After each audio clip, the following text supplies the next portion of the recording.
ಭೀಮಾಬಾಯಿ ಇರ್ತಕ್ಕಂಥ ದಂಪತಿಗಳಿಗೆ 14ನೇ ಮಗನಾಗಿ ಒಂದು ಮಿಲಿಟರಿ ರೆಜಿಮೆಂಟ್ ಅಲ್ಲಿ ಅವರು ಜನ್ಮ ಇರ್ತಾರೆ.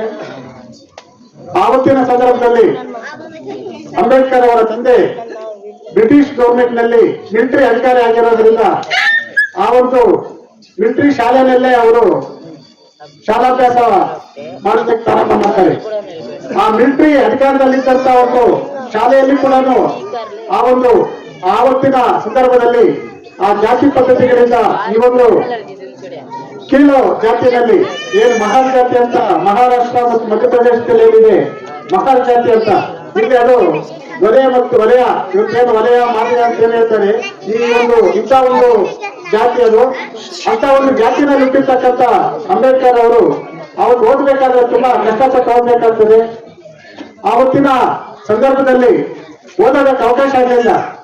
ಆದ್ರೂ ಕೂಡ ಬ್ರಿಟಿಷ್ ಗೌರ್ಮೆಂಟ್ ಇರೋದ್ರಿಂದ ಇಲ್ಲಿ ಭಾರತೀಯ ವ್ಯವಸ್ಥೆಯಲ್ಲಿ, ಸಾಮಾಜಿಕ ವ್ಯವಸ್ಥೆಯಲ್ಲಿ ಯಾವುದೇ ಒಬ್ಬ ಶೂದ್ರ ಜನಾಂಗ, ಬರೀ ಒಂದು ಮಹಾನ್ ಜಾತಿ ಅಥವಾ ಕೀಳು ಜಾತಿಯವರೆಲ್ಲ, ಯಾರೇ ಆಗಲಿ ಭಾರತ ದೇಶದಲ್ಲಿರ್ತಕ್ಕಂಥ ಯಾವೊಬ್ಬ ಶೂದ್ರ ಜನಾಂಗ ಕೂಡ ಈ ಭಾರತ ದೇಶದಲ್ಲಿ ಓದೋದಕ್ಕೆ ಸಾಧ್ಯ ಇಲ್ಲ. ಅದು ಒಲೆದಿರ್ಬೋದು, ಮಾದಿಗಿರ್ಬೋದು, ಒಡ್ರಿರ್ಬೋದು, ಒಕ್ಕಲಿಗಿರ್ಬೋದು, ಬಂದಿಗಿರ್ಬೋದು, ಯಾರೇ ಇರ್ಬೋದು. ಒಬ್ಬ ಬ್ರಾಹ್ಮಣ ಮತ್ತು ಕ್ಷತ್ರಿಯ ವೈಶ್ಯ ಈ 3 ಜಾತಿಗಳು ಬಿಟ್ರೆ ಯಾವ ಒಂದು ಜಾತಿಗೂ ಕೂಡ ವಿದ್ಯಾಭ್ಯಾಸ ಮಾಡೋದಕ್ಕೆ ಅವಕಾಶ ಇರಲಿಲ್ಲ. ಅದ್ರ ಜೊತೆಗೆ ಎಲ್ಲಾ ಜಾತಿಗಳಲ್ಲಿರ್ತಕ್ಕಂಥ ಮಹಿಳೆಯರು ಓದೋದಕ್ಕೆ ಅವಕಾಶನೇ ಇರಲಿಲ್ಲ. ಯಾಕಂದ್ರೆ ಇವತ್ತು ಆವತ್ತಿನ ಭಾರತ ದೇಶದ ಒಂದು ಮನುಧರ್ಮಶಾಸ್ತ್ರ ಏನಿದೆ, ಆ ಮನುಧರ್ಮಶಾಸ್ತ್ರವನ್ನ ರಚನೆ ಮಾಡಿರ್ತಕ್ಕಂಥ ಬ್ರಾಹ್ಮಣರು ಈ ದೇಶದಲ್ಲಿ ಯಾವುದೇ ಒಬ್ಬ ಶೂದ್ರ ಜನಾಂಗದವರು ಓದೋದಕ್ಕೆ ಅವಕಾಶ ಕೊಡ್ತಾ ಇರಲಿಲ್ಲ. ಅಂತ ಒಂದು ಪರಿಸ್ಥಿತಿ ಈ ದೇಶದಲ್ಲಿ ಇದ್ದಿದ್ದು.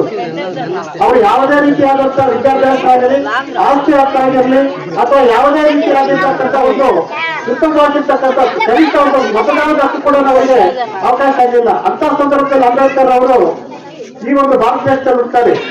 ಆಗ ವಿದ್ಯಾಭ್ಯಾಸ ಮಾಡಬೇಕಾದ್ರೆ ಕಷ್ಟ ಆಗ್ತಾ ಇತ್ತು. ಆದ್ರೆ ಈ ಒಂದು ಬ್ರಿಟಿಷರು ಬಂದಿರ್ತಕ್ಕಂಥ ಸಂದರ್ಭದಲ್ಲಿ ಬ್ರಿಟಿಷರು ಅವರು ಈ ಒಂದು ಮಿಲಿಟರಿ ಶಾಲೆಗಳಲ್ಲಿ ಮಕ್ಕಳ ಗಲಾಟೆ ಮಾಡುವಲ್ಲಿ ಸ್ವಲ್ಪ ಅರ್ಥ ಮಾಡಬೇಕು. ಈ ಬ್ರಿಟಿಷರು ಆ ಶಾಲೆಗಳನ್ನು ತೆರೆದಿರೋದ್ರಿಂದ ಆ ಬ್ರಿಟಿಷರು ತೆರೆದಿರ್ತಕ್ಕಂಥ ಶಾಲೆಗಳಲ್ಲಿ ಆ ಕೆಲಸ ಮಾಡ್ತಾ ಇರ್ತಕ್ಕಂಥ ಏನು ಮಿಲಿಟರಿನಲ್ಲಿ ಕೆಲಸ ಮಾಡ್ತಕ್ಕಂಥವ್ರೆಲ್ಲರೂ ಕೂಡ ಓದ್ಕೊಳ್ಳೋದಕ್ಕೆ ಅವಕಾಶ ಕೂಡ ಕೊಟ್ಟಿರೋದ್ರಿಂದ ಅಂಬೇಡ್ಕರ್ ಶಾಲೆಗೆ ಹೋಗೋದಕ್ಕೆ ಸಾಧ್ಯ ಇತ್ತು. ಅಂತ ಶಾಲೆಗೆ ಹೋಗ್ತಕ್ಕಂಥ ಸಂದರ್ಭದಲ್ಲೂ ಕೂಡ ಅವರು ಅಲ್ಲಿರ್ತಕ್ಕಂಥ ಒಂದು ಜಾತಿ ವ್ಯವಸ್ಥೆಯನ್ನ ಎದುರಿಸಬೇಕಾಗ್ತದೆ. ಅಲ್ಲಿ ಇನ್ನ ಬೇರೆ ಬೇರೆ ಜಾತಿ ಮಕ್ಕಳು ಓದ್ಬೇಕಾದ್ರೆ ಅವರು ಈ ಒಂದು ಕೆಳಜಾತಿಯವರು ಓದೋದಕ್ಕೆ ನಮ್ಮ ಪಕ್ಕದಲ್ಲಿ ಓದಬಾರದು, ನಮ್ಮ ಜೊತೆಯಲ್ಲಿ ಓದಬಾರ್ದು ಅಂತ ಹೇಳ್ಬಿಟ್ಟು ಅನೇಕ ಸಂದರ್ಭಗಳಲ್ಲಿ ಅವರನ್ನ ಅವಮಾನ ಪಡಿಸಿರ್ತಕ್ಕಂಥ ಒಂದು ಆ 32 ಡಿಗ್ರಿಗಳ ಮುಖಾಂತರ ಈ ದೇಶದಲ್ಲಿ ಇರ್ತಕ್ಕಂಥ ಆರ್ಥಿಕ ಪರಿಸ್ಥಿತಿ ಆಗಿರ್ಬೋದು, ಸಾಮಾಜಿಕ ಪರಿಸ್ಥಿತಿ ಆಗಿರ್ಬೋದು, ಈ ದೇಶ ಇಷ್ಟೊಂದು ಜಾತಿ ವ್ಯವಸ್ಥೆಯಿಂದ ಅಷ್ಟೊಂದು ಅಲ್ಲಲ್ಲ ಆಗೋದಕ್ಕೆ ಏನು ಕಾರಣ ಅಂತ ಹೇಳ್ಬಿಟ್ಟು ಅಂಬೇಡ್ಕರ್ ಅವರು ಅಧ್ಯಯನ ಮಾಡಿ ಇದಕ್ಕೊಂದು ಪರಿಹಾರ ತಂದುಕೊಡ್ಬೇಕಂತ ಹೇಳ್ಬಿಟ್ಟು ಅವರು ಬೇರೆ ಬೇರೆ ದೇಶಗಳಿಗೆ ಹೋಗಿ ಅನೇಕ ಡಿಗ್ರಿ ಪಡೆಯೋದ್ರ ಮುಖಾಂತರ ಅಧ್ಯಯನ ಮಾಡ್ತಾರೆ.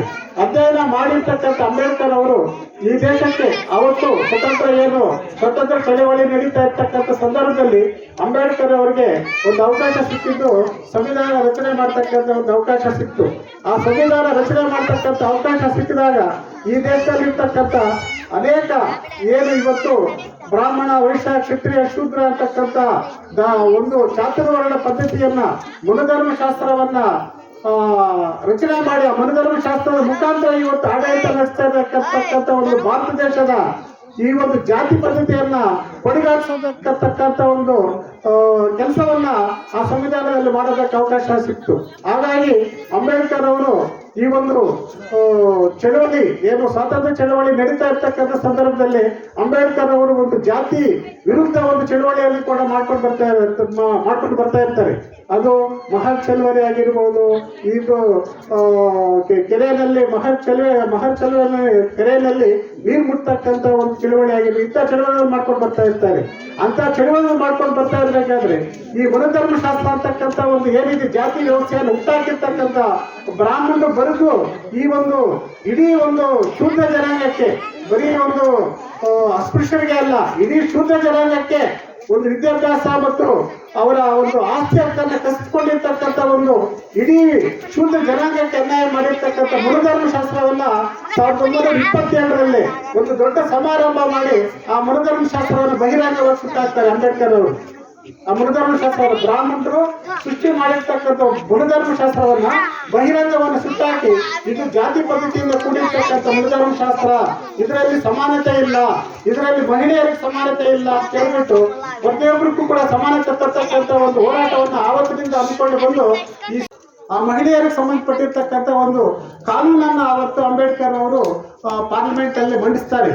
ಏನು ಈ ಮಹಿಳೆಯರಿಗೆ ಎಲ್ಲ ರೀತಿಯಲ್ಲಿ ಹಕ್ಕಿರಬೇಕು, ಅವರಿಗೆ ಒಂದು ರಿಸರ್ವೇಶನ್ ಕೊಡಬೇಕು, ಅವರ ಆಸ್ತಿ ಹಕ್ಕು ಬರಬೇಕು ಅಂತ ಹೇಳ್ಬಿಟ್ಟು ಒಂದು ಮಹಿಳೆಯರಿಗೆ ಬೇಕಾಗಿರ್ತಕ್ಕಂಥ ಒಂದು ಬಿಲ್ಲನ್ನು ಆವತ್ತು ಪಾರ್ಲಿಮೆಂಟಲ್ಲಿ ಮಂಡಿಸಿದಾಗ ಆ ಪಾರ್ಲಿಮೆಂಟಲ್ಲಿರ್ತಕ್ಕಂಥ ನೆಹರು ಸಮೇತವಾಗಿ ಆ ಪಾರ್ಲಿಮೆಂಟಲ್ಲಿರ್ತಕ್ಕಂಥ ಎಲ್ಲ MP ಗಳು ಆ ಒಂದು ಸರ್ಕಾರ ವಿರೋಧ ಮಾಡ್ತಾರೆ ಅಂಬೇಡ್ಕರ್ ಅವರನ್ನು. ನಾವು ಮಹಿಳೆಯರಿಗೆಲ್ಲ ನಾವೆಲ್ಲನೂ ಆ ಸ್ಥಾನಮಾನ ಕೊಟ್ಟರೆ ನಾವಿಲ್ಲಿ ಉದ್ಧಾರ ಆಗ್ತದ, ನಾವು ತಿರುಗಾಡಕ್ಕಾಗ್ತದ, ನಾವು ಮತ್ತೆ ಓಡಾಡಕ್ಕಾಗ್ತದ, ಮಹಿಳೆಯರನ್ನು ನಾವು ಬರೀ ಒಂದು ಮಕ್ಕಳನ್ನ ಇರೋದಕ್ಕಿರ್ತಕ್ಕಂಥ ಒಂದು ಮಿಷಿನ್ಗೆ ನಾವು ಇಟ್ಕೊಂಡಿದ್ದೀವಿ, ಮಹಿಳೆಯರನ್ನು ನಾವು ಬರೀ ಅಡಿಗೆ ಮನೆಯಲ್ಲಿ ಏನು ಅಡಿಗೆ ಮಾಡೋದಕ್ಕೆ ಇಟ್ಕೊಂಡಿದ್ದೀವಿ, ಅಂಥವರನ್ನು ನಾವು ಇವತ್ತು ಅವರಿಗೆ ಆಸ್ತಿ ಹಕ್ಕು ಮತ್ತು ನಮ್ಮ ಸಮಾನವಾಗಿರ್ತಕ್ಕಂಥ ಹಕ್ಕು ಕೊಡೋದಕ್ಕೆ ಸಾಧ್ಯ ಇಲ್ಲ ಅಂತ ಹೇಳ್ಬಿಟ್ಟು ಅಂಬೇಡ್ಕರ್ ಅವರು ಪ್ರತಿಪಾದನೆ ಮಾಡಿರ್ತಕ್ಕಂಥ ಒಂದು ಬಿಲ್ಲನ್ನು ತಿರಸ್ಕಾರ ಮಾಡ್ತಾರೆ.